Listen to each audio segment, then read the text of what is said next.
शिखर classes में आपका स्वागत है। आज हम लोग का टॉपिक है भाग 16। तो भाग 16 कुछ वर्गों के संबंध में विशेष प्रावधान आर्टिकल 330 से लेके 342। भाग 16 में ये कहा गया है कुछ वर्गों के संबंध में विशेष प्रावधान, मतलब एससी और एसटी वर्ग और ओबीसी वर्गों के लिए जो आरक्षण बनाए गए हैं वो भाग 16 के तहत संविधान में शामिल किया गया है। आर्टिकल 330 से लेके 342 में रखा गया है। अब हम लोग देखेंगे आर्टिकल 330। आर्टिकल 330 में बोल रहा है कि लोकसभा में एससी और एसटी वर्गों को आरक्षण। आर्टिकल 330 कह रहा है कि लोकसभा में एससी और एसटी वर्ग को आरक्षण। जो लोकसभा की सीटें जो निर्धारित की गई हैं उसमें एससी और एसटी वर्गों को आरक्षण दिया जाएगा। आर्टिकल 330 के तहत ये बोला गया है। अब आर्टिकल 331 बोल रहा है कि लोकसभा में 2 आंग्ल भारतीयों का मनोनयन। आर्टिकल 331 बोल रहा है कि लोकसभा में 2 आंग्ल भारतीय का मनोनयन। जब मैं आपको लोकसभा पढ़ा रही थी तो मैंने आपको बताया था जो अधिकतम सीट है वो 552 है, ठीक है, और जो वर्तमान में सदस्य हैं वो 545 है। जो 530 है वो राज्यों में मतलब दिया गया है और 13 जो है वो केंद्र शासित प्रदेश को दिया गया है और 2 आंग्ल भारतीयों को दिया गया है। ठीक, लोकसभा में 2 आंग्ल भारतीयों का मनोनयन। कितनी अधिकतम सीटें हैं? तो 552 सीटें अधिकतम है और वर्तमान में 245 सीटों पे चुनाव होता है। ठीक, 530 उस पे राज्य मतलब चुनाव लड़ती है, 13 सीट ऐसी है जो केंद्र शासित प्रदेश को दिया गया है और 2 आंग्ल भारतीयों का मनोनयन के लिए दिया गया है। जो ये 2 आंग्ल भारतीय हैं वो आर्टिकल 331 के तहत लोकसभा में 2 सीटों पे चुनाव लड़ते हैं। आर्टिकल 332 कह रहा है कि विधानसभाओं में एससी और एसटी वर्ग को आरक्षण। आर्टिकल 332 बोल रहा है कि विधानसभा के जो चुनाव होते हैं, विधानसभा के जो चुनाव होते हैं उसमें एससी और एसटी वर्गों को आरक्षण दिया जाएगा आर्टिकल 332 के तहत। 330 कह रहा है कि लोकसभा में दिया जाएगा और 332 कह रहा है कि विधानसभा में एसटी और एससी वर्गों को आरक्षण दिया जाएगा।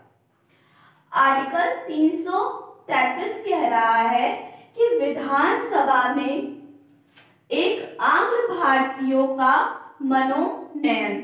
आर्टिकल 333 बोल रहा है कि जो विधानसभा में जो चुनाव होंगे उसमें 1 आंग्ल भारतीयों का मनोनयन होगा। आर्टिकल 331 कह रहा है कि लोकसभा में 2 आंग्ल भारतीय होंगे और 333 बोल रहा है कि विधानसभा में 1 क्या कहते हैं आंग्ल भारतीयों का मनोनयन होगा। किसके तहत? आर्टिकल 333 के तहत। अब यहाँ हम लोग देखेंगे 104वें संविधान संशोधन 2020 में आरक्षण को 2030 तक बढ़ा दिया है और आंग्ल भारतीयों का मनोनयन समाप्त कर दिया गया है। ठीक, 104वें संविधान संशोधन 2020 के द्वारा ये बोला गया है कि जो आरक्षण दिया गया है 330 में, 331 में, 332 और 333 में जो आरक्षण दिया गया है, मतलब इसको 331 और 333 को तो समाप्त कर दिया गया है। 1 आंग्ल भारतीय और 2 आंग्ल भारतीयों का मनोनयन जो है वो समाप्त कर दिया गया है, लेकिन जो 330 और 333 में जो कहा गया है उसको 2030 तक बढ़ा दिया गया है। मतलब जो एसटी और एससी वर्ग को आरक्षण दिया गया है वो 2030 तक वो हमारा बना रहेगा, जितना भी आरक्षण दिया गया है 104वें संविधान संशोधन द्वारा।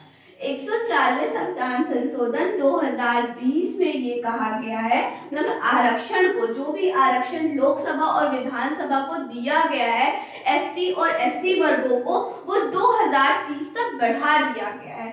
और जो आंग्ल भारतीयों को लोकसभा और विधानसभा में दिया गया है उसको समाप्त कर दिया गया है। ये इम्पोर्टेंट है कि मतलब पूछा जा सकता है 104वें संविधान संशोधन में किसका जो है क्या कहते हैं आरक्षण को समाप्त कर दिया गया है, या ये आंग्ल भारतीयों का आरक्षण किस संविधान संशोधन द्वारा समाप्त कर दिया गया है, तो 104वें संविधान संशोधन 2020 द्वारा इसको समाप्त कर दिया गया है।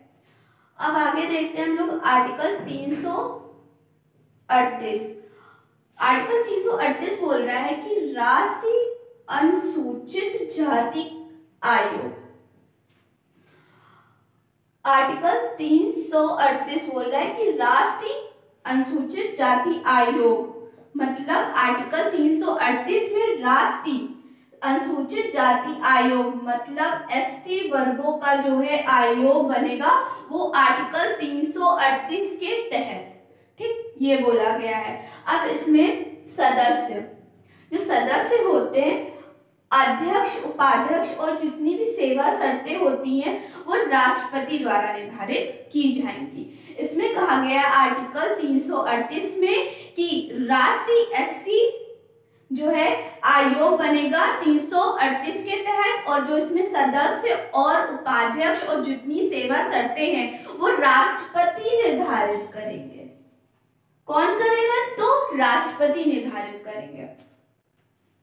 अब आर्टिकल 338 ए बोल रहा है कि राष्ट्रीय अनुसूचित जनजाति आयोग, यहाँ पे राष्ट्रीय अनुसूचित जाति आयोग है, मतलब एससी वर्गों के लिए बनाया गया है आयोग। यहाँ एसटी वर्गों के लिए आयोग बनाया गया है 338 ए के तहत कि राष्ट्रीय अनुसूचित जनजाति आयोग बनाया जाएगा। संविधान के 338 ए के तहत जो है एसटी वर्गों के लिए आयोग बनाया जाएगा। अब इसके जो सदस्य होते हैं वो अध्यक्ष, उपाध्यक्ष और सेवा शर्तें राष्ट्रपति द्वारा निर्धारित की जाएंगी।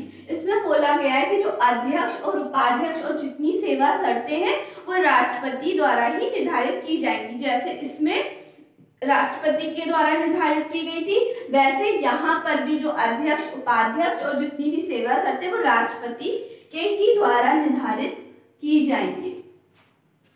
और जो इसका गठन हुआ है, जो एसटी आयोग का जो गठन हुआ है वो 89वें संविधान संशोधन 2005 द्वारा हुआ है।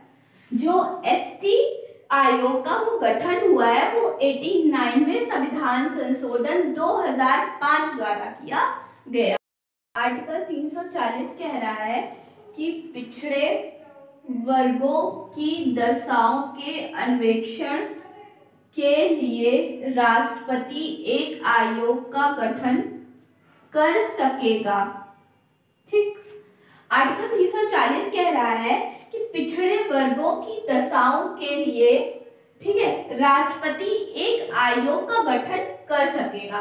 मतलब ओबीसी वर्गों के लिए राष्ट्रपति एक आयोग का गठन कर सकेगा, ये बोला गया है आर्टिकल 340 के तहत जो है ओबीसी वर्गों के लिए राष्ट्रपति एक आयोग का गठन कर सकेगा।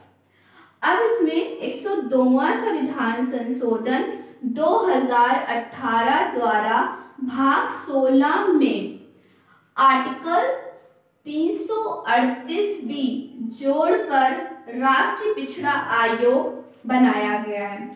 102वां संविधान संशोधन 2018 द्वारा भाग 16 में आर्टिकल 338 बी जोड़कर राष्ट्रीय पिछड़ा आयोग मतलब ओबीसी आयोग जो है वो बनाया गया है।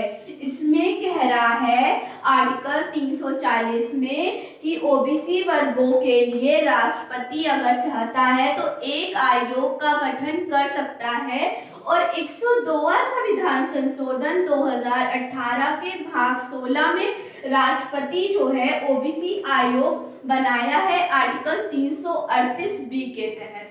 अब आप लोग यहाँ ध्यान दीजिएगा, आर्टिकल 338 बोल रहा है कि एससी आयोग बनेगा। ठीक, कौन बनाएगा? राष्ट्रपति बनाएगा। आर्टिकल 338A के तहत एसटी आयोग बनेगा, वो भी राष्ट्रपति बनाएगा। आर्टिकल 338B के तहत ओबीसी आयोग का गठन किया गया है, 102वां संविधान संशोधन। और इसका जो गठन किया गया है वो 89वें संविधान संशोधन द्वारा, और इसका जो गठन किया गया है 102वें संविधान संशोधन द्वारा।